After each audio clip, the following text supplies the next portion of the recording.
नाट्य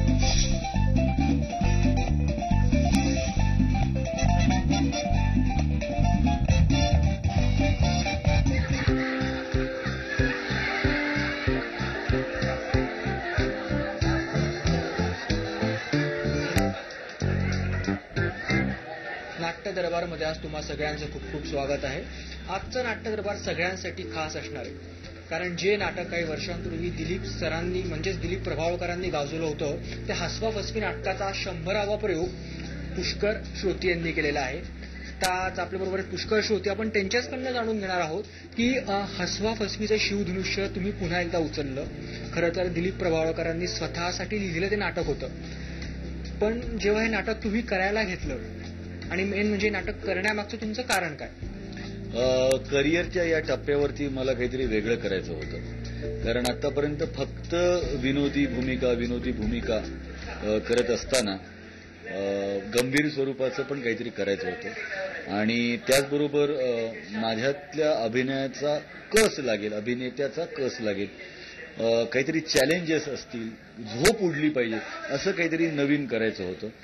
आणि जेव्हा चंदू सरांनी हसवा फसवी करशील का विचारलं, तेव्हा मला आधी वाटलं की मला का हे विचारतात. मी खूप वेळ घेतला होता त्यांना हो म्हणायला, 1.5-2 वर्ष घेतली, तयारी करण्यासाठी सुद्धा मी खूप वेळ घेतला. जेव्हा मला असं कळलं की दिलीप भैया म्हणाले की पुष्कर श्रोत्री करत असेल तर परवानगी द्यायला हरकत नाही, तेव्हा मला जरा हायसं वाटलं.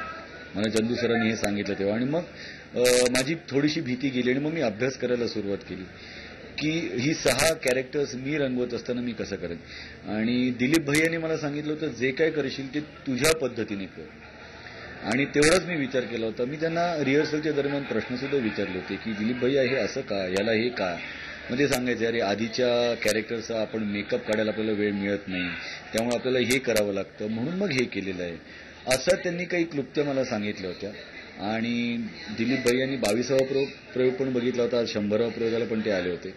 जेव्हा दिलीप भैया म्हणतात की माझ्या सर्व भूमिका आज पुष्कर श्रोत्रीकडे सुरक्षित आहे, त्याचं मला समाधान वाटतं, तेव्हा मला असं वाटतं की माझे प्रयत्न कुठेतरी चॅनलाइज झालेले आहेत, कुठपर्यंत तरी पोहोचलेले आहेत.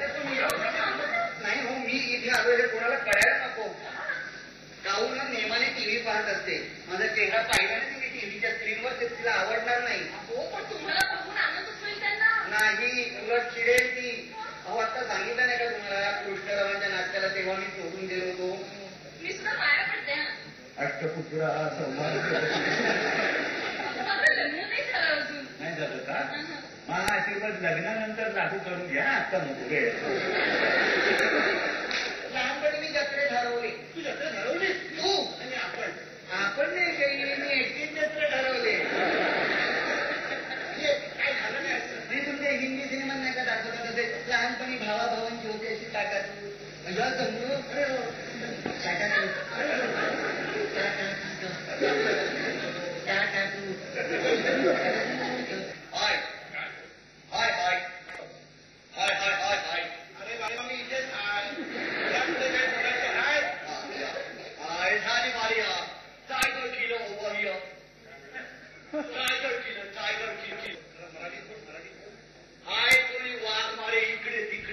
दिलीप प्रभावळकर म्हणजे मराठीतले कसलेले कलाकार, आणि हसवा फसवी म्हणजे त्यांनी त्यांच्यासाठी सुरू केलेलं नाटक होतं. जेव्हा दिलीप सरांनी तुझ्या पाठीवर कौतुकाची थाप दिली की yes you can do it, तुझे काही केलंस ते खूप छान केलंस, तेव्हा तुला वाटली भावना?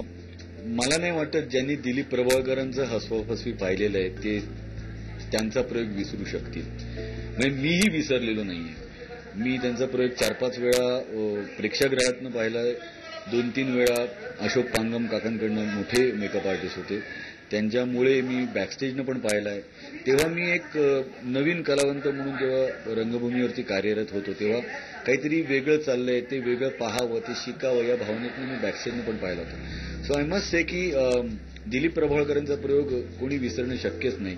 फक्त माझा प्रयत्न हा असेल की दिलीप भैयांनी केलेला हसवा फसवीचा प्रयोग तुम्ही पाहिला असेल तर माझा प्रयोग आवर्जून पहा, माझे वेगळे प्रयत्न आहेत ते आवर्जून पहा. आणि जर तुम्ही दिलीप भैयांचा पाहिला नसेल तर माझा प्रयोग न पाहायला याचं कारण एक नवीन नाटक, एक वेगळं नाटक, एक काही चांगले प्रयत्न तुमच्यापर्यंत पोहोचवण्यासाठी आम्ही इथे प्रयोग करत आहोत. तर त्याच्यासाठी आम्ही कटिबद्ध आहोत. तर आमच्या प्रयोगाला जरूर या. तुझा प्रयोग पाहत असताना त्यांची आठवण आली तर it's a great compliment for me, no doubt about it. पण दिलीप भैया आहे. रात्रीचा तमांजाचा गुन्हे, रात्रीचा तमांजाचा गुन्हे, रात्रीचा तमांजाचा गुन्हे, रात्रीचा तमांजाचा गुन्हे, एका उजला खाता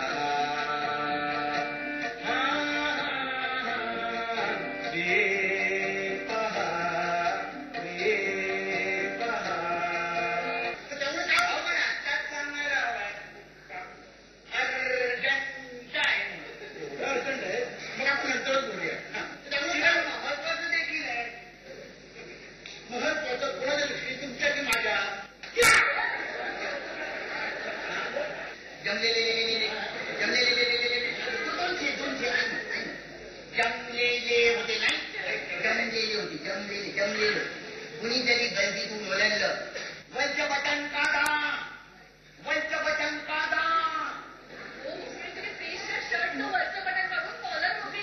तेवढ्यात कुणीतरी मागून ओलांडलं, नादी शोधा, नादी शोधा. मध्ये मी घाबरलो, बेशुद्ध होतो, कधी घाबरलो. ज्या लोकांना मी गुरु मानतो अशा लोकांच्या समोर प्रयोग करण्याचं भाग्य आज मला मिळालं. अशोक सराफ, सचिन पिळगावकर, दिलीप प्रभावळकर, निर्मिती सावंत, भरत जाधव, प्रशांत दामले, हे सगळे माझ्यावरती प्रेम करणारे माझे मित्र आहेत. आणि आज 100व्या प्रयोगाला त्यांनी हजेरी लावलेली आहे. आणि त्यांच्या समोर प्रयोग करण्याची गंमत फार वेगळी असते.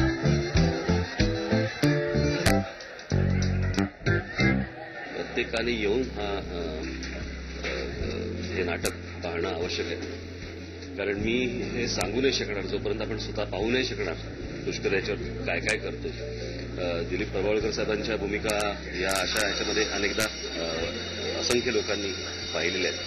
पण मला असं वाटतं पुष्करला देखील रंगमंचावरती अशा प्रकारे अभिनय करताना पाहणं, कारण मी पुष्करच्या अनेक इतर भूमिका बघितल्या होत्या पण अशा प्रकारच्या भूमिका मी पहिल्यांदा बघितल्या. आणि म्हणून त्या आजच्या 100व्या प्रयोगाला मी त्याला आणि त्याच्या सर्व सहकाऱ्यांना मी मनपूर्वक शुभेच्छा देतो. हसवा फसवी या नाटकाचा 100वा प्रयोग आज साजरा झालाय अतिशय थाटामाटाने.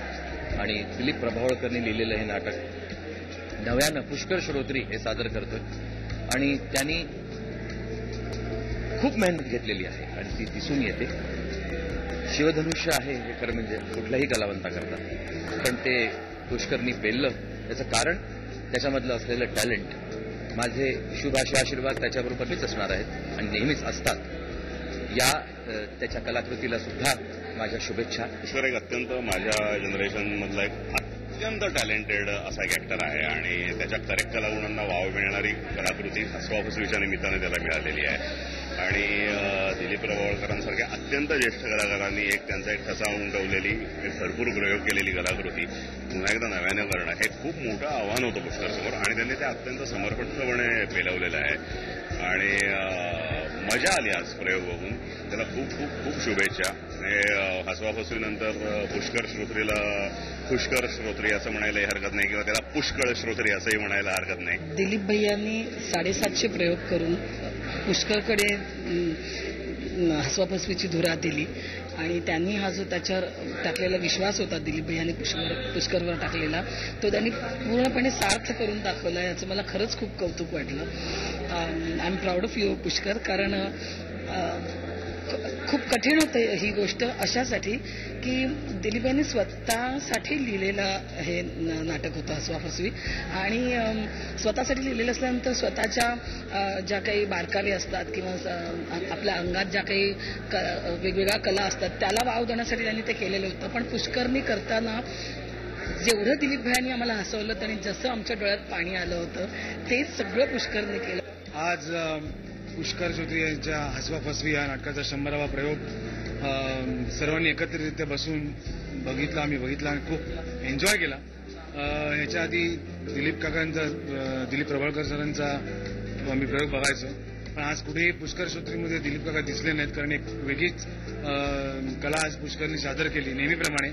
आणि मला असं वाटतं की आजचा जो प्रयोग हा खास करून मनसेच्या चित्रपट सेनेच्या सर्व आमच्या परिवारांसाठी पदाधिकाऱ्यांचा यांसाठी खास सोहळा ठेवला होता. आज माझा मित्र पुष्कर श्रोत्री यांनी हसवफसवीचा 100वा प्रयोग पूर्ण केलेला आहे. आज त्यांनी खऱ्या अर्थानं सेंचुरी मारलेली आहे आणि या नाटकाचे असेच भरपूर प्रयोग होत ही नटराजाच्या चरणी प्रार्थना. खूप चांगल्या पद्धतीनं 6 विविध भूमिकांचा षटकार पुष्करनी यामध्ये मारलेला आहे. त्याआधी दिलीप प्रभावळकरांनी खूप उंचीवर हे नाटक नेऊन ठेवलं होतं आणि असं असताना आपण ते करणं हे एक शिवधनुष्य पेलण्यासारखं असतं आणि ती जबाबदारी पुष्करनी चोखपणे पार पाडलेली आहे.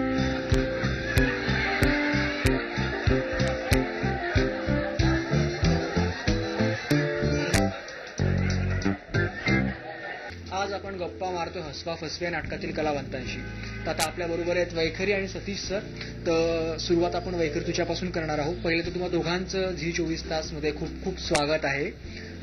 वैखरी, हसवा फसवे हे नाटकाला दिलीप सरांनी एका वेगळ्या उंचीवर नेऊन ठेवलं होतं आणि जेव्हा तुला कळलं की या नाटकात तुला भूमिका करायची आहे त्यावेळेस एकंदर काय वाटलं? तेव्हा खरं तर आधी मला दडपण आलं होतं. म्हणजे मला माहिती नव्हतं आधी की ही भूमिका कोण करणार आहे. पण जेव्हा मला ती पुष्कर दादा करणार हे कळलं तेव्हा खरं सांगायचं तर एवढ्या मोठ्या कलाकाराबरोबर किंवा चंदू सरांबरोबर काम करायचं एक दडपण होतं. कारण मी तशी नौखी आहे, म्हणजे ह्यांच्या इतका किंवा दादा इतका अनुभव मला नाही. सो मला आधी थोडं दडपण आलं होतं. पण जसे जसे आमच्या तालमी सुरू झाल्या तसं ते दडपण गायब झालं आणि आमचं नाटक कसं उभं राहिलं, म्हणजे अगदीच हसवा फसवी नाही, हसत खेळत आमचं नाटक कसं उभं झालं हे आम्हालाच कळलं. त्यामुळे तो अनुभव खूप छान होता. ती बिचारी स्कुंदून रडायला लागली हो आणि मग अपमान झाला असं समजून तडक माहेरी निघून गेली. हो ना, मग माझी पंचायत झाली. आता ही परत कधी येणार आहे, परत येणार आहे का नाही. का कृष्णरावांच्या नाटकाला गेलो या एका कारणामुळे मला घटस्फोट घ्यावा लागतोय की काय अशी भीती वाटायला लागली हो मला. सतीश सर, खरं तर तुम्ही या नाटकाचा एक कणा म्हटला पाहिजे, कारण जिथे जिथे पुष्कर चेंजेस होते बऱ्याचशा तिथे जागा होत्या तर तुम्ही अत्यंत हुशारीने ते जागा भरून काढल्या आणि कुठेही रसिक त्यावेळेस बोर होणार नाही. आणि आफ्टरऑल पुष्कर बरोबरची पण तुमची केमिस्ट्री फार उत्तम होती. तर त्याबद्दल थोडंसं. मुळात कसं आहे की मी 14 वर्षानंतर पुन्हा नाटकात आलोय. म्हणजे माझं त्याच्या आधी शेवटचं नाटक होतं बिघडले स्वर्गाचे दार, लक्ष्मीकांत बेर्डे बरोबर.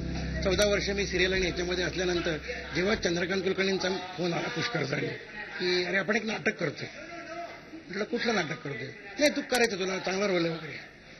4-5 दिवस मला असं सस्पेन्समध्ये ठेवून दिला आणि जेव्हा मी पहिल्या दिवशी ते गेलो आणि आपण सांगितलं हसवा फसवी करायचंय.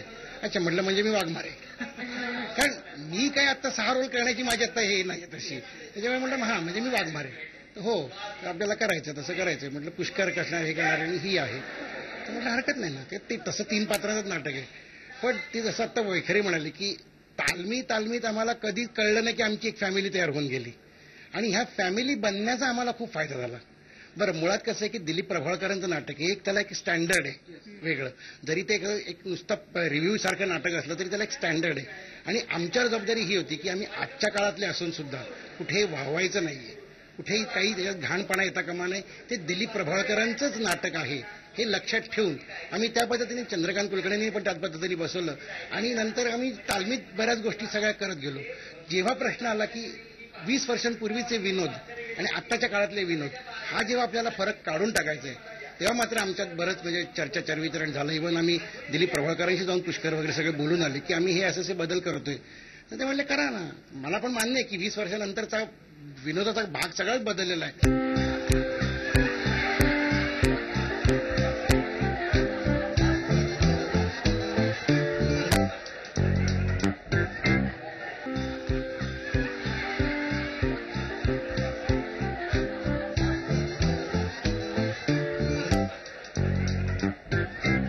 आजचा दिवस खरं तर खूप स्पेशल होता तुम्हा दोघांसाठी. नाटकाचा 100वा प्रयोग तर होताच, पण त्याशिवाय मराठी इंडस्ट्रीचे 6 विनोदाचे हुकमे एक्के मानले जातात. सचिन सर असतील, अशोक सराफ असतील, निर्मितीताई असतील, भरतदादा असेल, प्रशांत दामले असतील आणि या 6 व्यतिरिक्त अजून एक व्यक्ती अशी होती ती म्हणजे राज ठाकरे. तर नाटक संपल्यानंतर ह्या सगळ्या व्यक्तींकडनं ज्या काही कॉम्प्लिमेंट्स तुम्हाला मिळाल्या असतील आणि साक्षात स्वतः दिलीप सर पण उपस्थित होते, तर त्याबद्दल थोडंसं वाईताई.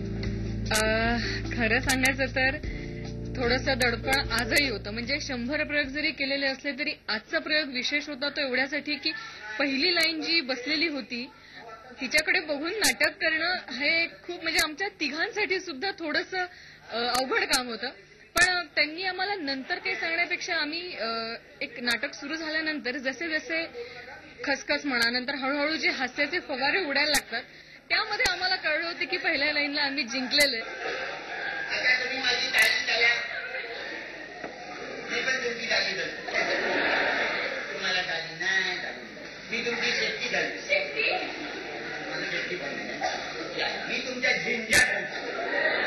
ह्यांना मी नवीन नाही मला ते नवीन नाही, पण तरी या सगळ्यांनी कौतुकाने अक्षरशः आम्हाला न्हावून घातलं.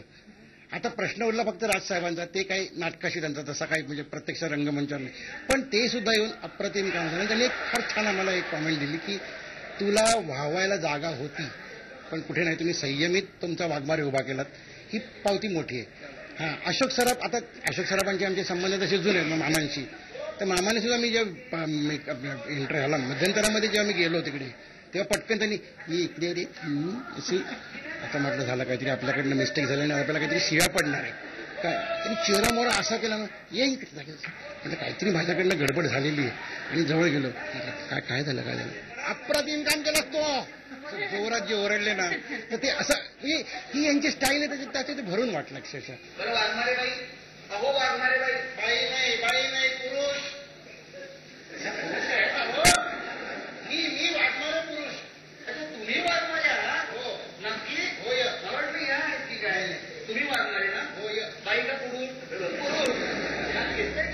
आता असे 100 प्रयोग तो झाले आहेत. गणपती बाप्पाची मूर्ती आहे तर त्यांच्या आशीर्वादाने 1000 प्रयोग हो, पण जाता जाता आमच्या नाट्य दरबारच्या रसिकांसाठी हसवा फसवी एका वाक्यात. हसवा फसवी, निखळ करमणूक आणि एक कुटुंब. हसवा फसवी जरी नाव असलं तरी आम्ही फसवत नाही, आम्ही हसवतो. क्या बात आहे. तुम्ही दोघांनी आमच्याशी इतक्या आपुलकीने गप्पा मारलात त्याबद्दल खूप खूप धन्यवाद. व्हिडिओ जर्नलिस्ट विनोदसह कपिल देशपांडे, झी मीडिया, मुंबई.